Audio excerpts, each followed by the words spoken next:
Tous les jus qui dans le système de PPP. Vous allez les villageois, ils vont voir. Non, c'est buvable. Ça marche, c'est pour les routes. Ils faites la route. Oui. Faites votre route. Ici, nous avons 6 tonnes de canne, c'est une tonne ici.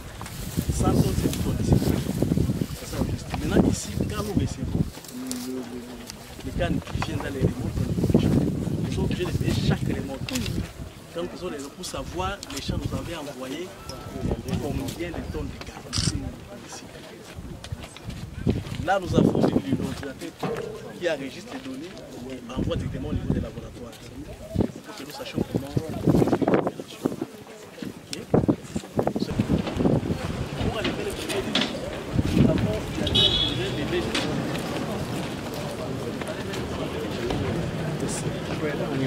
Désolé.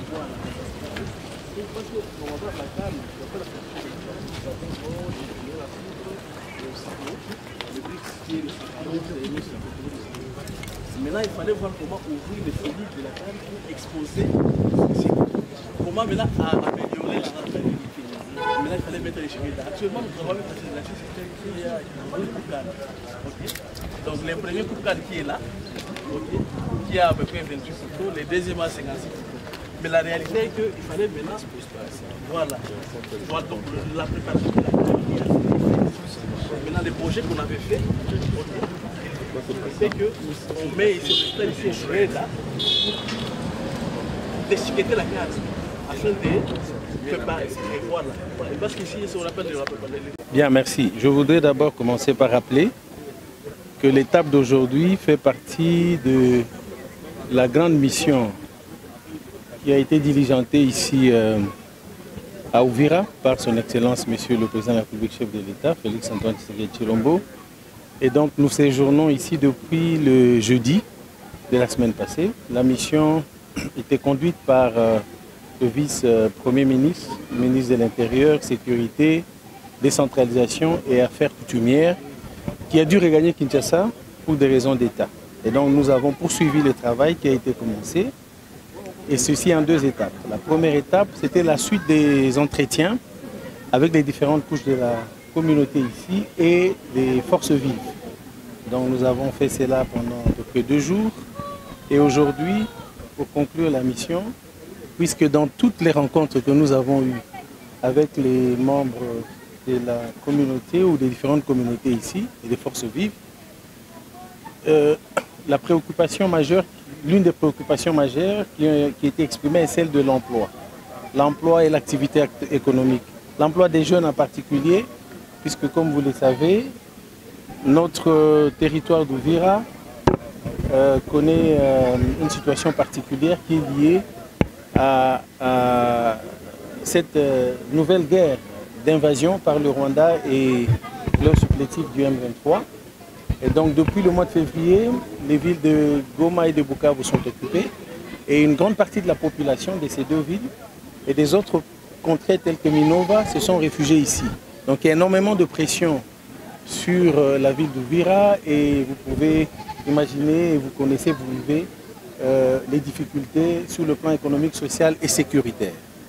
Et donc nous sommes venus dans cette mission pour compatir avec nos compatriotes, pour les écouter, mais aussi renforcer le message du chef de l'État qui concerne de manière particulière la nécessité d'œuvrer pour la cohésion entre les différentes communautés, l'unité, pour ne pas permettre à l'ennemi de nous diviser et de nous affaiblir, comme il l'a toujours fait. Et donc pour aujourd'hui, nous avons visité, comme vous l'avez dit, nous avons commencé par le programme volontariste agricole qui est à Bouéguera. Et là, il s'agit d'une minoterie, ou plutôt des 2. une minoterie pour le manioc et pour le maïs.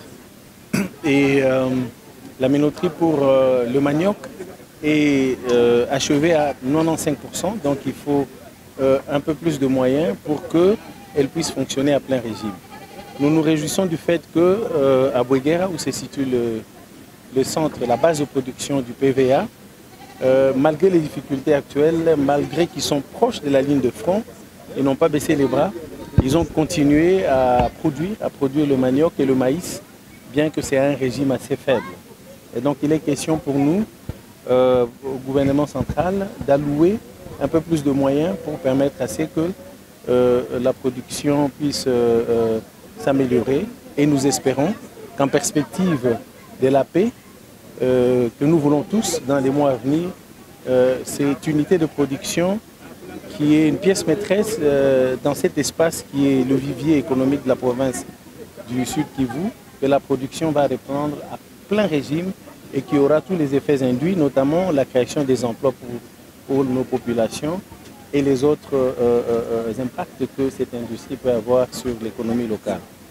Nous avons poursuivi avec la visite de la sucrière, la sucrerie du Kivu, Suki. Et là, c'était un peu la désolation puisque tout est aux arrêts depuis le mois de février à la suite de la situation sécuritaire. Et donc ici, il est question de relancer les activités au niveau de la sucrerie de Kiliba. Une demande a été introduite au gouvernement pour des fonds qui devraient permettre d'éviter de perdre la récolte sur les 1400 hectares de canne à sucre qui sont disponibles maintenant et pour préparer la prochaine récolte. Et donc c'est avec ce message que nous rentrons à Kinshasa et nous avons pris l'engagement de tout mettre en œuvre au niveau du gouvernement central pour que ces fonds arrivent le plus rapidement possible et ainsi permettre aux 1800 ouvriers qui travaillent là-bas de reprendre le travail, mais aussi également à toutes les activités qui se développent autour de la production du sucre de reprendre. Ce sont donc deux entités importantes pour la plaine de la Ruzizi qui, comme vous le savez, dans le contexte actuel, n'a pas intérêt à laisser les jeunes en divagation. Donc c'est une urgence et à la fois économique et sécuritaire à notre point de vue. Et nous venons de terminer ici avec ce que je considère comme une initiative impressionnante d'un jeune entrepreneur ici, monsieur Robert Mayani et son entreprise Toumaini. Eh bien, lorsque vous traversez cette porte, à l'intérieur, il y a énormément d'activités qui se passent. On se demande comment il a pu rassembler toutes ces activités ici. La production de la pâte à tartiner à base d'arachide et de miel, la production de spaghettis à base de farine de manioc, ce qui est pour nous une innovation, parce que nous importons toutes les pâtes que nous consommons ici. Il y a la production des jus de fruits, n'est-ce pas? La production, évidemment, des